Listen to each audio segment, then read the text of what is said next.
Bien, ya en compañía de Antonio Peña Mirabal. Es el ministro de Educación de la República Dominicana. Saludos, buenos días. El gusto de tenerle aquí y darle la bienvenida. Muy buenos días a ustedes, a sus televidentes, por permitirme aquí venir a hacer algún tipo de puntualización y tratar algunos aspectos del ministerio. Bienvenido, ministro. Gracias. Y en su estreno como cargo, pues yo te había estado aquí anteriormente. Sí, en otra, cuando desempeñaba mi función de director general de Promesecal. Muy bien. En el cargo, ¿qué encuentra usted como marcha? Y tiene usted bastante temas que podemos comenzar, no solamente con el género, sino muchas situaciones que se dan. Antes que nada, el panorama de educación al día de hoy. Bueno, nosotros en este momento en el Ministerio de Educación estamos ya haciendo todos los preparativos necesarios para garantizar un feliz término del año escolar que concluye en la tercera semana de este mes de junio.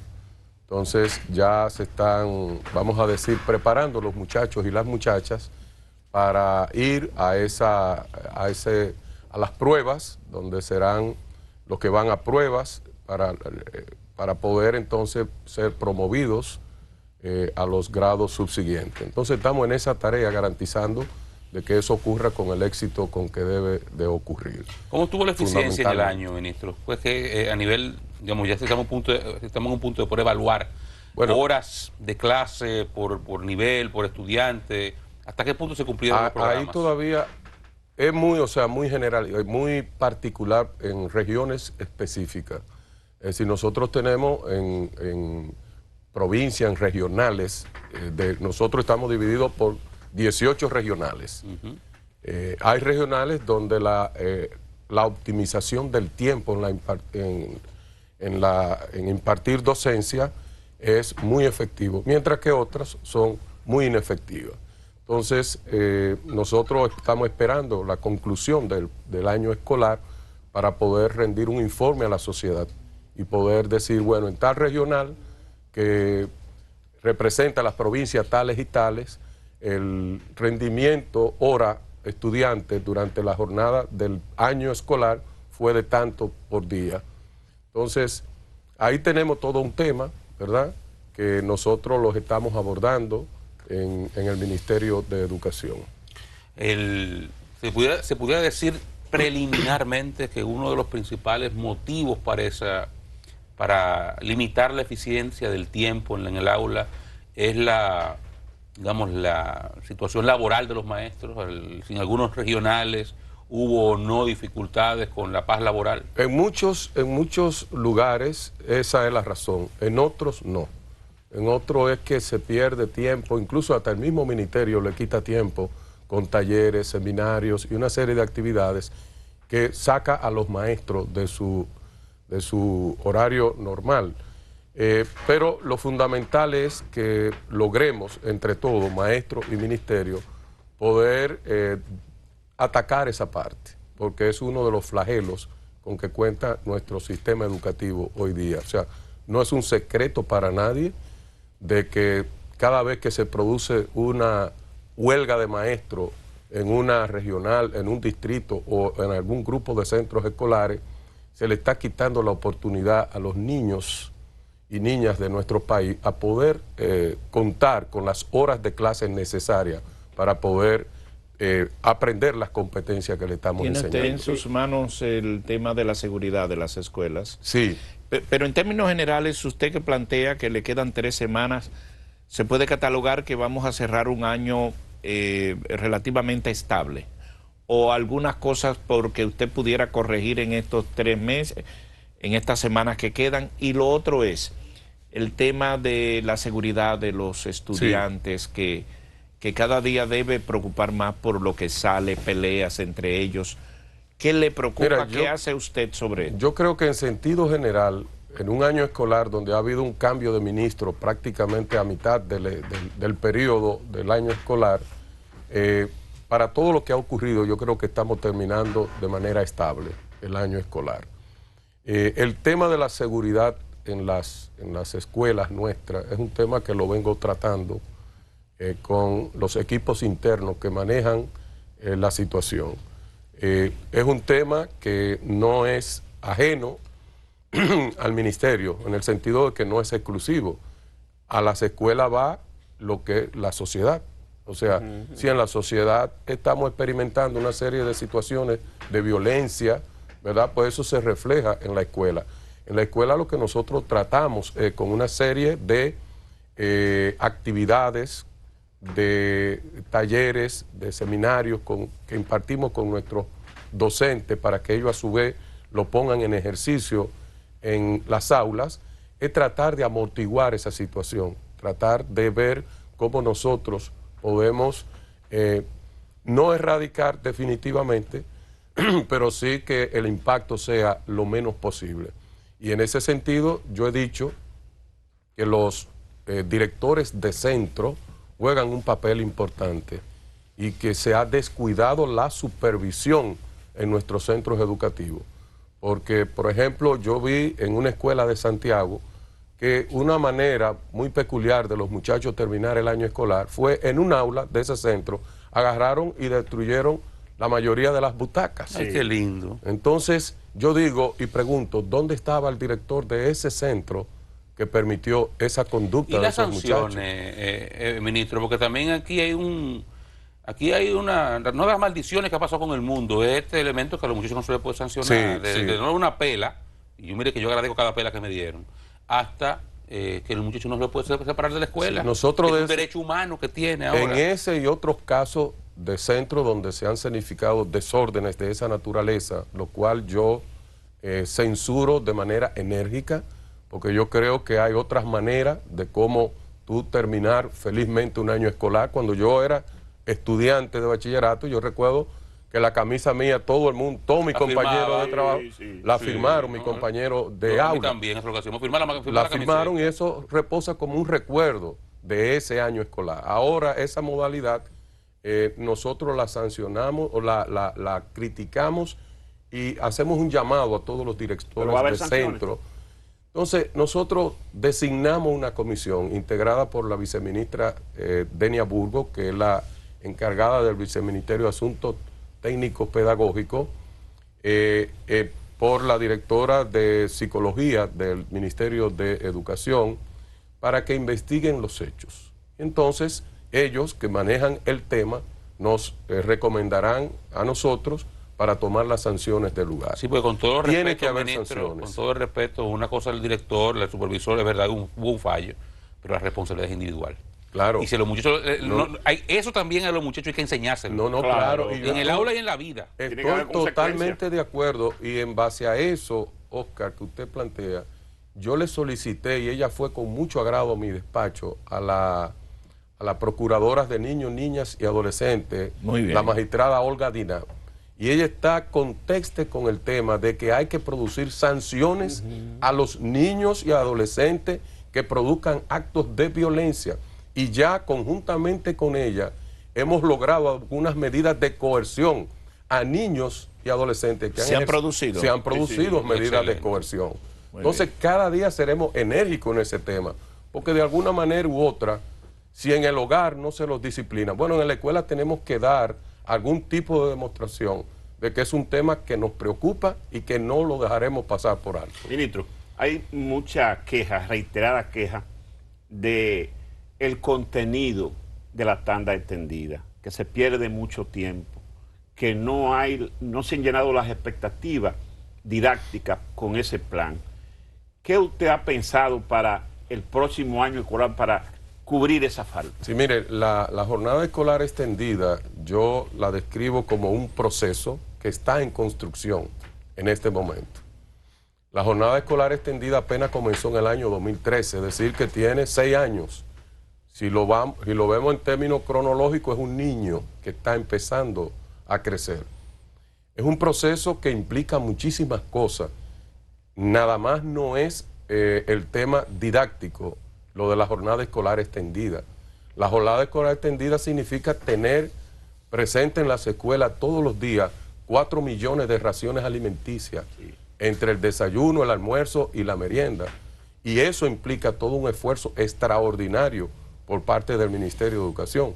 Pero jornada escolar extendida también es construir escuelas. Porque cuando usted va a convertir una escuela de 2 tandas en jornada escolar extendida, tiene que buscar a dónde va a alojar una de esas otras tandas, y por tanto es construcción de aulas. Y solamente en ese tema de construcción de aulas hay toda una serie de factores que consumen mucha energía y tiempo del ministro y del ministerio. Por ejemplo, yo he dicho que en los próximos días voy a someter a la justicia a más de 20 ingenieros que se han quedado con dinero del Estado y que fueron favorecidos de los concursos que el presidente Medina instruyó para que se construyeran las escuelas del Plan Nacional de Edificaciones Escolares. Una rifa era que hacían. Un concurso. Pero 20 ingenieros que tienen dinero. Que tienen dinero del Estado. Y no hicieron nada. Y avanzaron la obra, se le pagaron cubicaciones y el total pagado no está representado en obras realizadas. ¿Y qué monto estamos hablando más o menos? Bueno, entre esos 20 ingenieros tenemos más de 50 millones. Hay uno solo que tiene 24 millones de pesos en su bolsillo y el liceo lo abandonó y tuvimos que entonces pasarlo al segundo lugar. ¿Y no será que no le cumplieron con las cubicaciones? Óigame, cuando yo ingresé al Ministerio de Educación hace apenas casi 4 meses, yo encontré unas deudas a los ingenieros del Plan Nacional de Edificaciones Escolares de más de 3.000 millones de pesos en cubicaciones. Y usted sabe en cuánto nosotros estamos al día de ayer que recibí el reporte, en menos de 500 millones de pesos. O sea, no es un asunto de pago, es un asunto de que esos ingenieros han pretendido burlar al Estado dominicano, quedándose con dinero que no le pertenece. Por ejemplo, de ese ingeniero que yo hablo específicamente y que tiene una obra en Santiago paralizada, de ese ingeniero me dicen que esos 24 millones lo invirtió en un edificio de apartamentos que estaba construyendo conjuntamente con la escuela. Entonces va a tener que responder en un tribunal. ¿Están sometidos ya? Lo vamos a someter en los próximos días. ¿Por qué vía? A la justicia. Bueno, nosotros iremos al Procurador General de la República y le depositaremos nuestra Y a partir de ahí tendrá esa política usted de... Claro que sí. O sea, yo, Antonio Peña Mirabal, entiendo que el dinero del Estado es dinero del pueblo. Es el dinero suyo, Luisín, el mío, el de todos, que a través de nuestros impuestos pagamos para que el gobierno entonces haga lo que tenga que hacer. Entonces no es justo que yo me quede con dinero de todos, sino que debe de responder ante la Muy claro, la 24 ingenieros que van a ser sometidos a la acción de la justicia. Próximamente. Ministro, pero no son los únicos, son los que ya nosotros tenemos los expedientes depurados y que ya en los próximos días estaremos depositando. Ministro, vamos a hablar de género, si le parece. ¿Cómo no? Pero mire, como es un tema de tan género, déjeme brindarle una taza de café muy bien. con la dama, a propósito de género. Muchas gracias. Gracias, señorita. Usted ha estado y el ministerio en... Sí, está al revés, ¿verdad? Sí, este es como un chocolate, no sé. Sí, este es el suyo. Sí, Salud, ministro, salud. Gracias. Igual. Ha estado el ministerio y usted en la picota, en el día a día del debate político a partir de la orden departamental donde se instruye o se crean las condiciones para ir a una discusión e integrar establecer una política de género en la enseñanza dominicana. Las iglesias, sectores conservadores de la sociedad dominicana han criticado la medida, incluso creo que hoy ha sido depositado un recurso, será depositado un recurso ante el Tribunal Superior Administrativo que busca revocar esa disposición. Yo quisiera que de entrada usted tuviera el tiempo, la libertad de explicar con la mayor lujo de detalles posible en qué consiste esa orden departamental que ha estado en el debate en los últimos meses, en las últimas semanas. Agradezco que me den esta oportunidad, porque la verdad es que el primer sorprendido de las reacciones que se han producido en torno a esta orden departamental he sido yo. Hay muchos sectores en el país que les reclaman a los gobiernos y a los estados que no realizan políticas públicas para ejecutar algún tipo de acciones. Entonces, cuando hay un ministro que, cumpliendo con un mandato constitucional, trata de poner en práctica una política pública para lograr un objetivo preciso, entonces fíjate cómo es atacado de manera descomunal, yo digo, y sobre todo atacado con no con la verdad, porque si fuera con la verdad que me estuviesen atacando, yo ya hubiese revocado esa medida, pero no es con la verdad, y ahí es que nosotros tenemos que tener cuidado, los que hacen opinión pública, los que dirigen algún tipo de institución. Ustedes me van a permitir, porque yo quiero, como se ha distorsionado tanto y se ha hablado tanta mentira sobre este tema, yo quiero comenzar indicando que lo que el Ministerio de Educación, lo que yo como ministro he firmado, la orden departamental número 33-2019, responde a un mandato de la Constitución de la República Dominicana. La Constitución en su artículo número 38, en su título número 2 de los derechos y deberes fundamentales, en su artículo 39, yo quiero que si me lo pueden poner, porque como aquí ahí está puesto. Como se ha hablado tanta mentira y se ha distorsionado tanto, no quiero que se vaya a pensar que yo me estoy aprendiendo algún texto de memoria y lo voy a repetir, sino que vean aquí derecho a la igualdad, ese artículo 39 de la Constitución. ¿Y qué dice ese artículo? Ese artículo en su acápite 4, en esta Constitución que me entregó en mis manos el presidente del Tribunal Constitucional, dice: la mujer y el hombre son iguales ante la ley.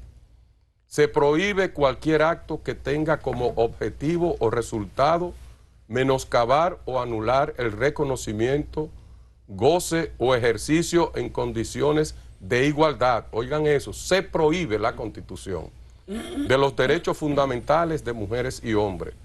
Se promoverán las medidas necesarias para garantizar la erradicación de las desigualdades y la discriminación de género.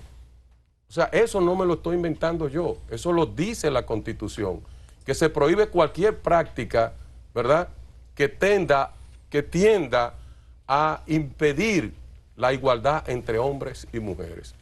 Eso fue lo que nosotros, en esa orden departamental, quisimos recoger. O sea, el tema de equidad de género en el Ministerio de Educación no es un tema nuevo, es un tema que data desde la misma ley de educación del año 1997. Ahora, que haya aparecido un ministro que se encargue de establecer eso en política, bueno, no había aparecido, apareció uno, Antonio Peña Mirabal, que voy a encaminar todos mis esfuerzos hasta lograr que se convierta en política. Entonces, ¿cuáles son los pasos y qué establece? Porque la orden, comenzando de que usted no está violando nada de que es un tema constitucional, por ahí arrancamos. Entonces la orden, ¿qué es lo que establece la orden? Y esa orden cumple con lo que dice ahí la Constitución. Lo que dice la Constitución. Vamos a ver. ¿Qué es lo que dice la orden? Mire, me voy a volar todos los considerandos. Y el artículo 1 de la orden, que quiero que también me lo digan para que me lo pongan aquí para que vean que no me estoy inventando nada. Artículo 1. La presente orden tiene los siguientes objetivos. A. Declarar como prioridad el diseño y establecimiento de la política de género en el Ministerio de Educación en los diferentes niveles. O sea, fíjense que es lo que nosotros estamos, mediante esta orden departamental, acordando. O sea, aquí en ningún momento, y usted la lee las veces que sean necesarias, se habla de lo que se ha dicho en los medios de comunicación, algunos sectores de nuestra sociedad y personas físicas, que en el Ministerio de Educación se pretende instalar una ideología de género. Eso es falso de toda falsedad. En el Ministerio de Educación no se enseña ideología de género. Nosotros vamos a cumplir con un mandato constitucional para que se establezca una política de equidad de género. ¿Qué significa eso? Bueno, que a los niños y a las niñas desde temprana edad se les enseñen que el hombre y la mujer tienen los mismos derechos y deben de tener las mismas oportunidades. Entonces, eso yo no le veo dónde está la maleza de eso. Dice la maldad. ¿Dónde está la maldad de eso? Dice ministro, la conferencia del episcopado, sí, que a usted se le citó en su momento cuando el obispo de Baní, Masalle, salió con una de sus más halladas, usted dijo eso no es la voz de la iglesia. Así es. Pero luego le respondió la iglesia. No era, porque la iglesia se pronuncia a través de la conferencia. Claro, un cura nuevo cero, por muy encumbrado que sea. Pero la conferencia del episcopado sí es la voz de la iglesia. Sí se pronunció, claro que sí. Dice la conferencia del episcopado que es nociva esa orden departamental. Incluso dice que enmascara la ideología de género que desarraiga la naturaleza humana, ignora la biología, desconociendo conceptos científicos irrefutables. Por tanto, esa orden departamental carece de sustento que permita su aplicación. Bueno, eso al parecer es ideología de género y no es lo que el Ministerio de Educación va a implementar en su currículum, sino política de equidad de género, de igualdad entre niños y niñas, oportunidades y derechos y deberes iguales entre ambos, que nos garanticen a nosotros, que en el futuro, el 99% de las conserjes de nuestras escuelas no sean solamente mujeres. ¿Y quién ha dicho que un hombre no puede ser conserje en una escuela?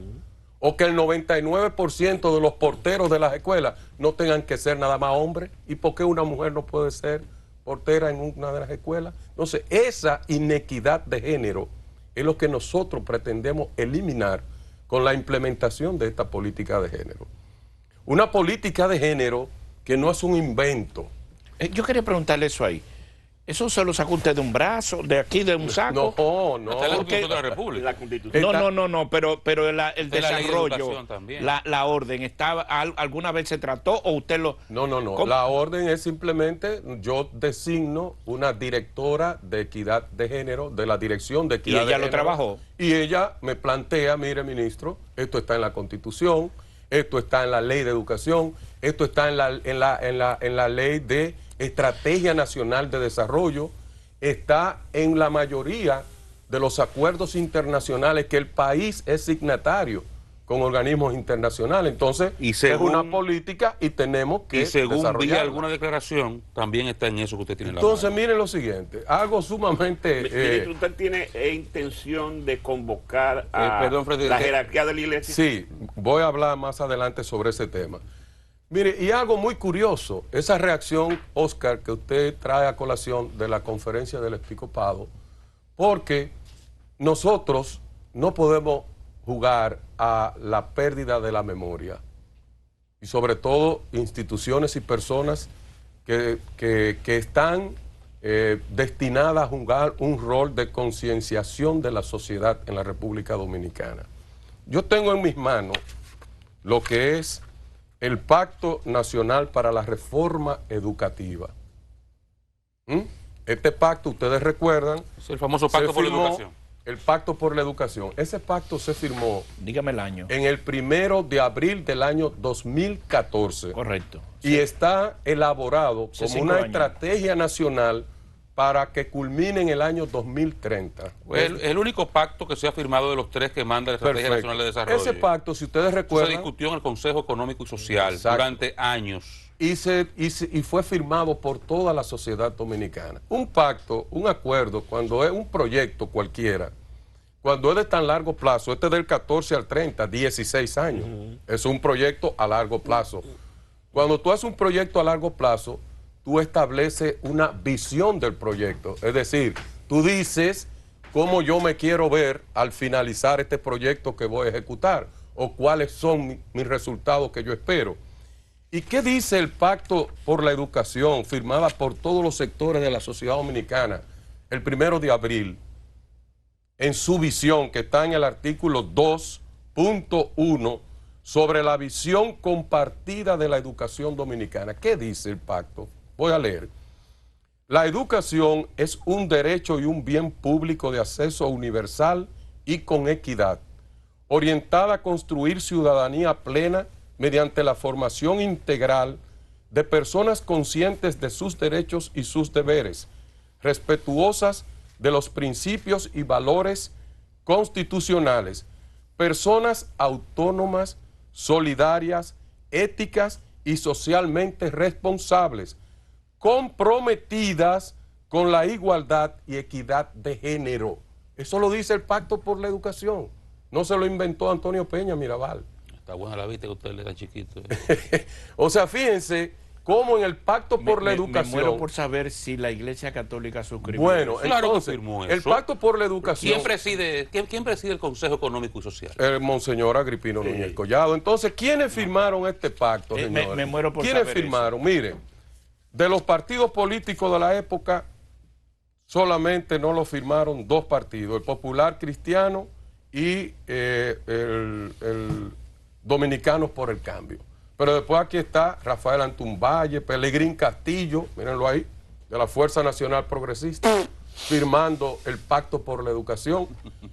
Lo firmó los integrantes de la Comisión Ejecutiva del Consejo Económico y Social, los testigos, pero lo firmaron miembros del Consejo Económico y Social. Aquí están, miren aquí, en representante de la Conferencia del Episcopado Dominicano, no me lo estoy inventando yo, señores, mírenlo ahí, representante de la Conferencia del Episcopado Dominicano, Monseñor Ramón Benito Ángeles Fernández. Cuidado con Monseñor Benito, ¿eh? Es mi amigo. Él es miembro de este programa. Sí, y es mi amigo y es un obispo que me merece todo el respeto. Sí. Igual que los demás. No, todos no. Más allá no, por ejemplo, para ¿quién lo firma también? El presidente del Consejo Dominicano de Unidad Evangélica, CODUE, reverendo Fidel Lorenzo. Miren su firma ahí. Lo firma también el reverendo José Cuello, presidente de la Unión de Colegios Católicos, representante de los colegios privados católicos. Lo firma el señor pastor Lester Flaquel, representante de los colegios privados confesionales no católicos. Y así sucesivamente. Esto fue muchas firmado. firmas que figuran en un documento oponiéndose a... Bueno, ¿ustedes saben quién lo firma también? Uno de los monseñores que primero tuvo opinión pública antes de la conferencia fijar posición, Monseñor Jesús Castro, como rector de la Universidad Católica de Santo Domingo. Firmó este pacto. Entonces, ¿qué se pretendía? ¿Qué se pretendía? Como que algo que se había pactado por la sociedad se quedara como letra muerta. No. Todo lo si que usted sale... firmó algo es con el propósito de que eso se ejecute. Y esto es un plan de 16 años. Entonces yo no entiendo por qué algo que ellos estuvieron de acuerdo el 1 de abril del 2014 y al que no se llevó con una pistola en la cabeza para firmar, hoy se esté tergiversando, porque ahí habla claramente de que es equidad de género. Y es lo que usted pretende. Y es lo que yo estoy planteando en mi orden departamental. ¿A qué convoca esa orden departamental, ministro, también? Porque yo creo que también la orden departamental convoca a diseñar una política de equidad de género. A diseñar ni siquiera la política, sino la metodología mediante la cual se va a elaborar esa política de equidad de género. Por lo tanto, aún no es ordenanza. Todavía no hay nada. O sea, todavía no hay nada. O sea, todavía esa política ni siquiera existe y ya la estamos condenando. Eso no es para que los muchachitos puedan elegir su género. O para que en las escuelas hayan baños de varones, de hembra y de en lo ninguno. absoluto, eso es una falsedad y una distorsión de lo que es la intención del ministro de Educación de la República Dominicana. O sea, que eso no es cierto. Algunos sacerdotes que han dicho que eso es para colar y abrir como hicieron en Europa, no es verdad. Eso es mentira, porque lo que nosotros vamos a establecer es una política de equidad de género mediante el cual los niños y las niñas aprendan a temprana edad que el hombre y la mujer tienen los mismos derechos y deberes y las mismas oportunidades ante la sociedad está reclamando eso. Y eso es lo que y fueron lo que ellos acordaron y firmaron aquí en el Pacto por la Educación. Es lo que está en la Constitución, es un mandato de la Constitución. Ministro, vuelvo y le reitero, usted tiene la intención de convocar a la iglesia para decir eso mismo. Aquí la propia orden establece espacios de discusión, porque nosotros no vamos, una política de esta naturaleza no la vamos a hacer de manera secuestrada ni oculta. Nosotros en el Ministerio de Educación no tenemos agenda oculta. Si yo hubiese querido firmar esta orden en mi escritorio, en el despacho, lo hago silenciosamente. Sin embargo, yo convoqué un acto público e invité a la prensa nacional cuando el 22 de mayo de este año firmé esta orden departamental. Entonces, ¿qué es lo que nosotros vamos a hacer? Nosotros en esa orden mandamos a la conformación de una comisión integrada por la Dirección General de Equidad de Género, por el Viceministerio Técnico Pedagógico y por el Viceministerio de Planificación y Desarrollo, para que esa comisión, asesorada por expertos en la materia, ¿verdad?, pueda entonces diseñar ese marco mediante la cual se va a elaborar esa política de género. Todo el que tenga algún tipo de opinión al respecto, y ahí invito a la Conferencia del Episcopado Dominicano, que se refiera a esa comisión y que vaya a esa comisión a fijar su posición con relación al tema. Por ejemplo, la Asociación Dominicana de Profesores, en voz de su presidenta, Xiomara Guante, reclamó participación, y yo invito a la ADP como parte del sistema educativo a que participe de esa comisión. Se va a comisión. Discutir la orden que usted emitió. Pero claro. Y luego eso deriva en cuál sería la ordenanza. Exactamente, que ni siquiera, y es bueno que esto la opinión pública lo conozca, esa orden es potestad del ministro hacerla. Ahora, la política no es potestad del ministro aprobarla, es potestad del Consejo Nacional de Educación. ¿Y quiénes están en el Consejo Nacional de Educación? Está todo el mundo, está la sociedad completa representada, están las universidades, están las iglesias, están los estudiantes, están los maestros, todo el que de alguna manera u otra incide en el sistema educativo nacional, está en el Consejo Nacional. Y ahí es donde se deben dar los debates, en ese órgano que la propia ley de educación abre, bueno, para entender un poco, previo en el espacio que abre la propia orden departamental. Claro. Porque ustedes convocan un espacio de discusión. Claro. Y luego en ese espacio de discusión va a salir una propuesta que iría al Consejo. Que iría al Consejo para ser debatido en el Consejo. Y allí... Otra mentira, Manto. Exacto. Allí no significa que eso es un sello gomígrafo del Consejo. No. Ni usted se va a devolver con esta orden que usted emitió. De la única manera que yo me devuelvo es si el presidente Danilo Medina me cancela. ¿Y el propósito del presidente le ha hablado de esto? En lo absoluto. Y si él lo cancela, solo usted se devuelve. Solamente porque ya Mire, no tendré nos queda un minuto, facultad. ministro. El año escolar viene, el tema de los uniformes, relaciones con la ADP, todo marcha en buen camino. Claro que sí, claro que sí. Mire, un minuto nos queda. La relación que nosotros hemos desarrollado con la directiva, con el Comité Ejecutivo de la ADP, son de relaciones armoniosas. Porque yo creo ciegamente en que quienes llevan el mensaje a las aulas son los maestros. Quienes hacen posible que la misión del Ministerio de Educación se ejecute o no son los maestros. Entonces usted como ministro no puede tener un puente roto entre los maestros y el ministerio. Y nosotros nos encargamos en estos 4 meses de lograr esa relación armoniosa. En una próxima visita ya hablaremos del año escolar, el tema de los uniformes, el tema de las escuelas, muchos temas. Muy bien. Y usted habló muy claro con esto, solo que lo quite el presidente, usted para ese solamente. Problema. Muchas gracias, ministro. Gracias a ustedes y gracias a la teleaudiencia. Antonio Peña Mirabal, ministro de Educación de la República Dominicana. Gracias por su atención.